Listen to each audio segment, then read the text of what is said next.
সারা ওয়ার্ল্ডে অনেকেই আছেন যারা চিকিৎসক কিন্তু অনেক ভালো অভিনেতা বা অভিনেত্রী। হ্যাঁ, এটা আমি কিন্তু প্রথম না, ঠিক আছে? তো আরেকটা ব্যাপার হচ্ছে যে ভয়ের বিষয়টা, মানুষ সেখানেই ভয় পায় যেটা সে কম জানে, যেই সম্পর্কে সে কম জানে।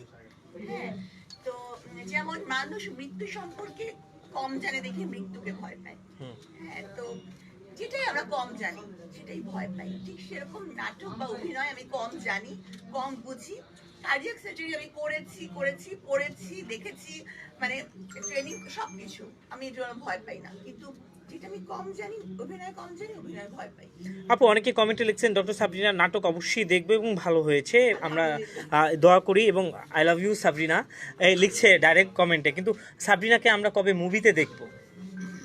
মুভিতে আমার মনে হয় যে আমাকে মুভিতে মানাবে না, কারণ মুভিতে যেরকম গ্ল্যামারাস ক্যারেক্টার থাকে ইউজুয়ালি আমরা নায়িকা চরিত্র যেরকম দেখে অভ্যস্ত, যে খুব নায়িকা না, নায়িকা না হলে নায়িকার বোন হয়, অনেক সময় নায়িকার বান্ধবী হয়, সিনিয়র ক্যারেক্টার, বান্ধবী বা ভাবি, এই জাতীয় চরিত্রের প্রতি আমার কোনো ইন্টারেস্ট নেই। নায়িকারই ক্যারেক্টারে যদি আপনার সবচেয়ে কোন নায়ককে চুজ? প্রধান চরিত্র, হ্যাঁ সেরকম হলে করব, আর না হলে যে করতেই হবে আমাকে নাটক, এমন তো না। নাটক আমার পেশা না। আমরা জানতে সাথে অফার পেলে কাজ করব, যদি আপনাকে নায়িকা হিসেবে দর্শকের নায়িকা হিসেবে চাই আপনার আর ফেভারিট নায়িকা যদি বলেন। আসলে পরিচালকই ঠিক করবেন কাকে আমার সাথে মানাবে বা ওই ক্যারেক্টারে আমি ফিট হব কিনা। হ্যাঁ, তো এটা পরিচালকের সিদ্ধান্ত, আমার না। লাস্ট মুভি বেস করে যদি নাম ভূমিকায় দেওয়া হয় সাবরিনাকে, নাম ভূমিকায়, তখন করবে কিনা সে? ভাবির চরিত্র হোক বা যেটাই হোক, কিন্তু নাম ভূমিকায় সাবরিনা, নাম ভূমিকায় যদি হয় আমার তো সেটা প্রধান চরিত্র।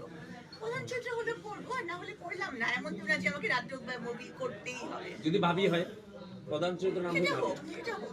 আপু বিভিন্ন সোশ্যাল মিডিয়াতে দেখছি আপনি সাকিব ভাইকে নিয়ে অনেক কথা বলেন, ভালো লাগে। আসলে সাকিব খানকে ভালো লাগার কারণটা আমরা একটু জানতে চাচ্ছি।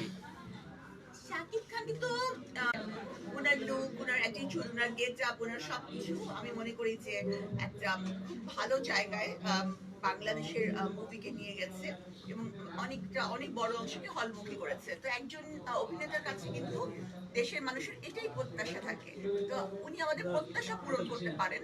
সে কারণে আমি কেন, বাংলাদেশের সবাই ওনাকে পছন্দ করেন। আপু পিছনে সাকিবকে নিয়ে অনেক কথা বলে, কিন্তু যায় হলে ছবি দেখার পরে তখনই প্রেমে পড়ে যায়। আসলে এইটা কেন হচ্ছে একজন সুপারস্টারকে নিয়ে? একটা মানুষ মানে বিখ্যাত ব্যক্তি মাত্র সমালোচিত, তাই না? তো এটা তো খুব স্বাভাবিক, যত বেশি সমালোচনা হবে তত মানুষ ওনার প্রতি আগ্রহ হবে, দেখবে।